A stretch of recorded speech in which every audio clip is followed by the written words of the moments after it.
I never imagined I would become the kind of person who could shut the door on her own parents. But I also never anticipated that they would prioritize a political event over their granddaughter's life. That memory still lingered painfully in my heart. It had been 7 years since I stood in that hospital corridor, clutching my phone and pleading with my mother for assistance. 7 years since she uttered the words that tore apart our family ties. 7 years since I buried my 2-year-old daughter Sophia, in a plot I could barely afford.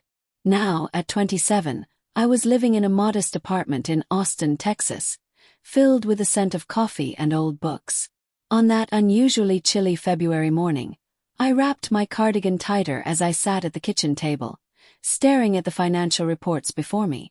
Numbers had become my refuge, my tool, a way to find some semblance of peace. After Sophia's death, I immersed myself in accounting work with an intensity that bordered on obsession. Each spreadsheet offered a distraction, and every balanced ledger was proof that I could still exert some control over my life.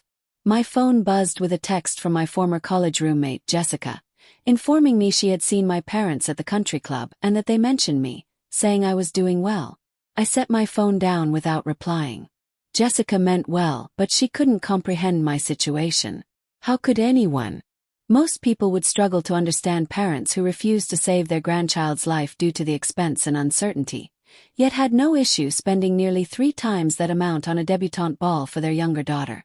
My sister Celeste had been 17 when Sophia was suffering, eagerly discussing her upcoming debut, blissfully unaware of the gravity of it all during her occasional visits. I didn't truly blame Celeste. She was a child, pampered and lacking a grasp of the real world. My parents, however, were adults who made a conscious choice. Faced with their dying granddaughter, they deemed her a poor investment while considering their youngest daughter's social debut to be vital.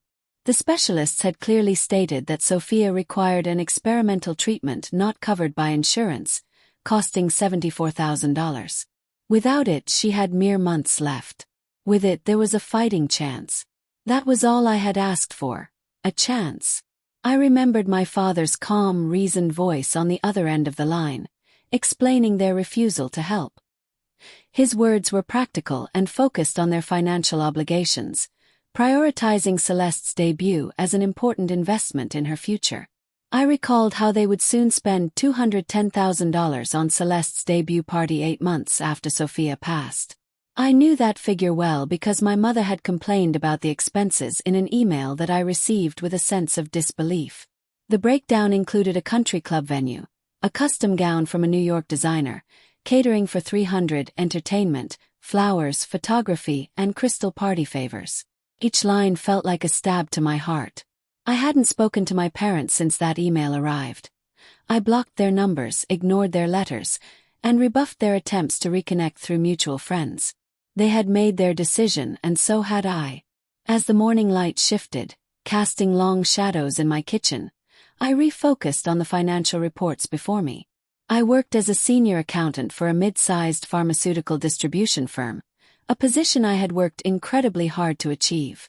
After Sophia died, I spent 2 years in a haze of grief and debt, scraping by in retail jobs. But I steadily climbed back up, taking night classes, acquiring certifications, and establishing myself as thorough and discreet in my work. My current project was particularly challenging. The company was gearing up for an audit, and I uncovered several discrepancies in the records dating back 3 years. While nothing criminal was at play, it was clear my predecessor had been careless. Addressing these issues required meticulous diligence, cross-referencing countless transactions, and reconstructing a coherent financial tale from fragmented data. This intricate work suited me perfectly. I excelled at identifying patterns, and this task was no different. Revealing truths and establishing order among confusion. My phone buzzed again, this time with a message from my supervisor, Kenneth, asking if I could come to the office early to discuss the audit preparations. I replied that I'd be there within an hour, then gathered my materials and got ready to leave. As I locked my apartment door, I caught a glimpse of myself in the hallway mirror. I seemed older than 27. There were dark circles under my eyes, and my dark hair, fastened in a simple ponytail, was beginning to show gray at the temples. I had lost weight I couldn't afford to lose, and my clothes hung loosely on my body. Yet my eyes remained sharp and alert, revealing someone who had learned to endure. The drive to the office took 30 minutes through morning traffic, during which I mentally prepared for the day ahead, reviewing the audit checklist, anticipating questions, and planning my responses. Control and preparation had become my guiding principles. While I couldn't control what had happened to Sophia, I could control everything else. The pharmaceutical distribution company where I worked was located in a modern glass building on the outskirts of Austin. It may not have been glamorous work, but it was stable and well-paying, keeping my mind occupied. When I arrived at the office, Kenneth was already in the conference room, accompanied by 2 external auditors I hadn't met before. "Isla, thank you for coming early," Kenneth said, gesturing toward a chair. "These are the auditors from the Regulatory Oversight Board. They have questions about the discrepancies in your preliminary report." For the next 3 hours, I guided them through the financial inconsistencies, clarifying the error patterns, and demonstrating how I traced each transaction back to its origin. The auditors were impressed with my thoroughness, which relieved Kenneth. By the meeting's end, I felt that familiar satisfaction from a job well done. Though small, I had learned to value such victories. During my lunch break, I sat in my car eating a sandwich I brought from home. Money was still tight, despite my better salary. I was slowly working to pay off the medical debt from Sophia's illness, gradually chipping away at a seemingly growing mountain. Hospital bills, funeral expenses, and maxed-out credit cards from trying to save her. All of it still haunted me. Suddenly, my phone rang from an unknown number with an Austin area code. I almost ignored it, but something compelled me to answer. "Is this Isla?" A hesitant, older female voice asked. "Yes." "Who is this?" "This is Diane. I'm a friend of your mother's. She asked me to reach out to you." I should have hung up right away, but cold anger simmered in my chest. "Tell my mother I have nothing to say to her. Please listen for a moment. Your parents are desperate to reconnect. They miss you so much. Your father isn't well, and your mother thinks the estrangement is making things worse. They want to make amends." "Make amends?" My voice was flat and emotionless. "Did my mother explain why we are estranged?" There was a pause. "She mentioned a family tragedy and that you blame them for it." "I don't blame them for Sophia's death. I blame them for choosing not to help when they could have. I blame them for prioritizing a party over their granddaughter's life. Those are facts, not feelings." "Isla, I know you're hurt. You know nothing. Tell my mother that if she wants to reach out, she can do it directly, and my answer will be no." I hung up and sat in silence, my hands trembling. Grief never fully dissipated. It existed within me like a second heartbeat, steady and permanent. Some days I could manage it. Others, it threatened to overwhelm me. Today was one of those overwhelming days. When I returned to the office, I forced myself to focus on work, reviewing contracts, updating spreadsheets, and answering emails. The routine brought me comfort. At 6 p.m., as I was preparing to leave, Kenneth approached my desk. "Isla, I wanted to thank you again for your work on the audit prep. The board was very impressed. There's a chance for a promotion in the next quarter, and I believe you'd be an excellent candidate." A promotion meant more money, more responsibility, and more control, exactly what I needed. "Thank you, Kenneth. I truly appreciate it." He smiled and left, and as I gathered my things to head home, I felt a small flicker of hope. Perhaps I was building toward something, a future beyond grief and mere survival. That evening, I made a simple dinner of pasta and vegetables and sat on my small balcony, watching the sunset transform the sky into orange and purple hues. For a brief moment, I allowed myself to think about Sophia. She would be 9 now, old enough for school, friends, and her own dreams. I imagined what she would have looked like, what she would have loved, who she might have become. Grief surged within me, sharp and familiar. I welcomed it, allowing it to wash over me. After all these years, I had learned that resisting it only made it worse. It was better to acknowledge, sit with, and let it pass like a wave. My phone buzzed again. Another text from Jessica. Your sister Celeste is getting married in June. A big wedding is planned. I thought you should know. I stared at the message for a while. Course Celeste was getting married. Her life had moved forward, untouched by tragedy and buoyed by privilege and parental support. She probably hadn't thought of Sophia in years. Why would she? The deceased are easily forgotten when life is busy. I deleted the message without responding. Celeste's wedding was irrelevant to me. I had my own life to manage and my own path to pursue. Any guilt or obligation I once felt toward my family had died along with my daughter. But as I lay in bed that night, unable to sleep, thoughts of my parents consumed me. They wanted to make amends. They missed me. They believed they could simply reach out and have everything forgiven. Their arrogance was astonishing. They had taught me an important lesson 7 years ago.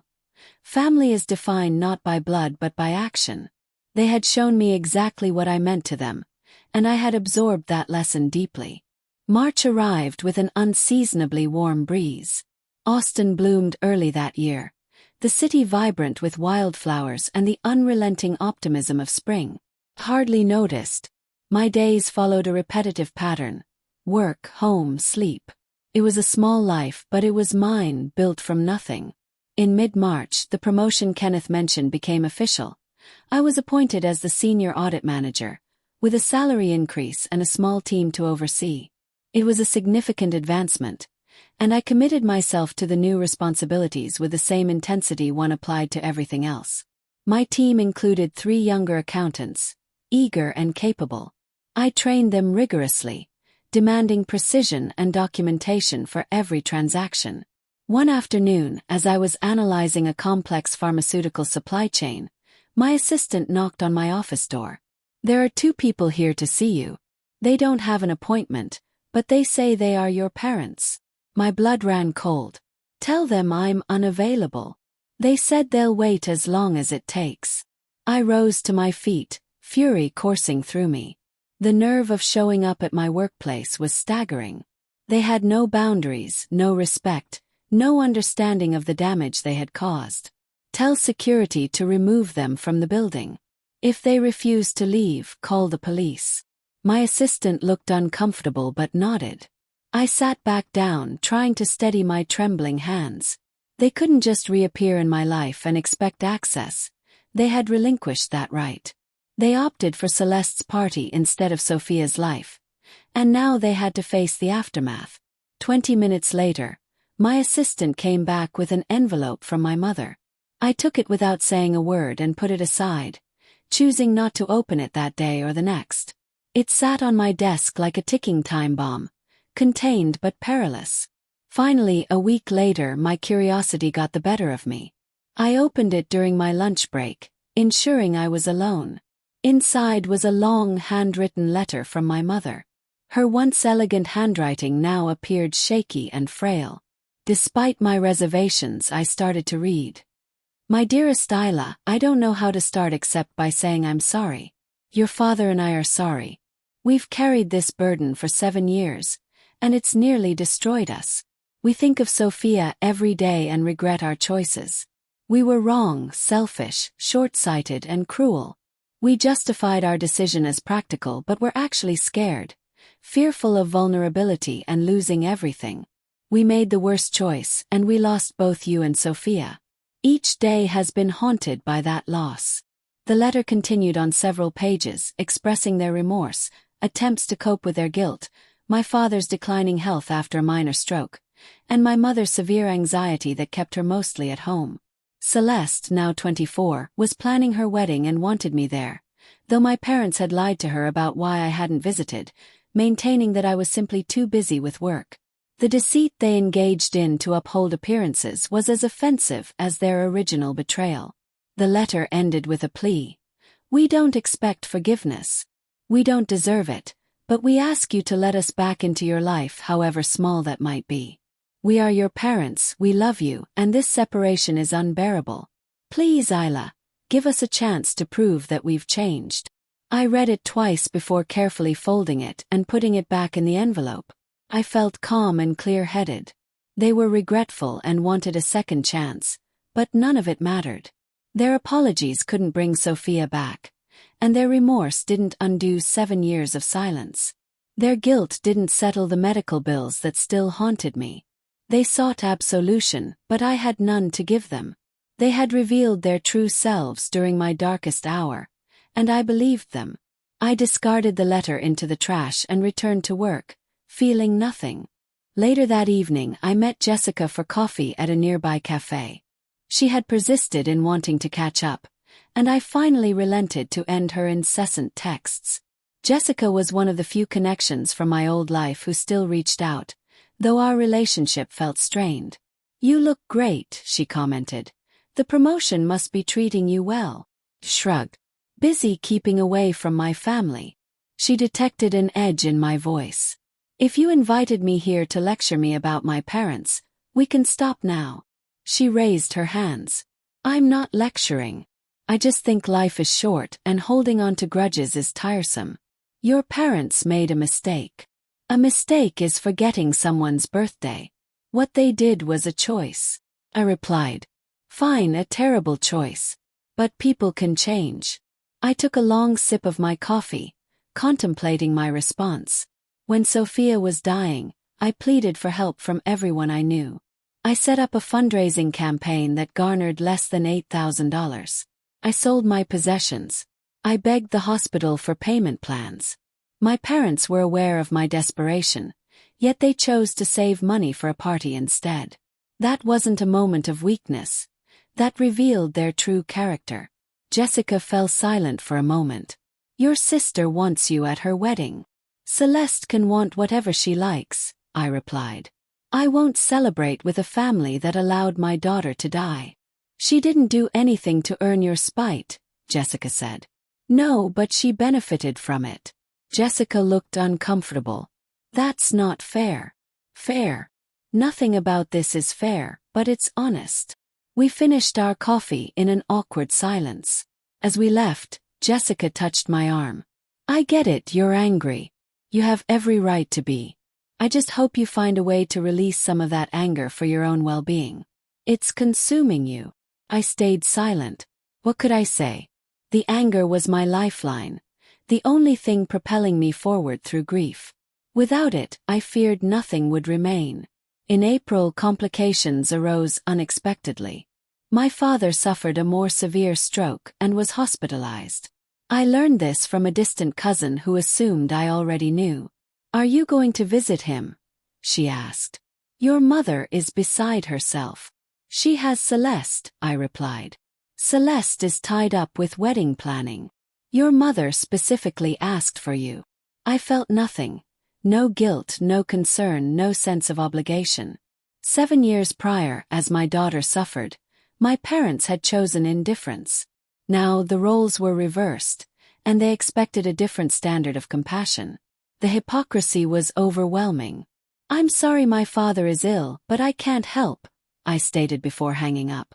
Yet the news gnawed at me more than I wanted to admit, not because I cared for my father, but because it shattered the emotional distance I had carefully maintained. My parents had become mere concepts, villains in a story crafted to make sense of my suffering. Now they were real, vulnerable, and that complicated everything. Trying to focus on work became difficult, and I snapped at a junior accountant during a team meeting, needing to apologize afterward. Kenneth noticed my distracted demeanor and pulled me aside. "You okay? You seemed off lately." "Family issues," I replied vaguely. He nodded sympathetically, urging me to take time if I needed. Yet time off was the last thing I desired, as work anchored me, distracting me from the weight of memories and grief. Without that, I would have to face the unearthing realization that my years of silence and rejection hadn't brought me solace. That weekend, I finally did what I hadn't in months. I drove to the cemetery where Sophia lay. It was a modest place on the edge of Austin, with simple headstones and ancient oaks providing shade. Her grave was marked by a small granite stone with her name and dates. I sat beside it, struggling to recall her features. 7 years blurred the details, but I held on to impressions. Her dark curls, her laugh, the way she clutched her stuffed rabbit. I had photos, but they started to feel like relics of someone else's life. I don't know what to do, I spoke to the stone. They want back in, but I want them to suffer. Nothing I do makes me feel better. Keeping them out hasn't been enough. The stone offered silence as the wind rustled through the leaves. The world continued, indifferent to my grief, anger, and loss. I lingered until sunset and drove home quietly. That night, I resolved that I would not reconcile with my parents or forgive them, but I'd find a way to help them understand the true cost of their choices. They sought absolution, but I would provide clarity. The next morning, I began researching my parents' current situation. Finances, health, social standing, vulnerabilities. It wasn't challenging. My father had been a moderately successful commercial real estate developer before retiring due to his strokes. I discovered public records revealing that his company had been sold 2 years ago, and while the sale price was substantial, it wasn't as much as expected. Medical bills from his first stroke had likely depleted their savings. To be continued in the next video.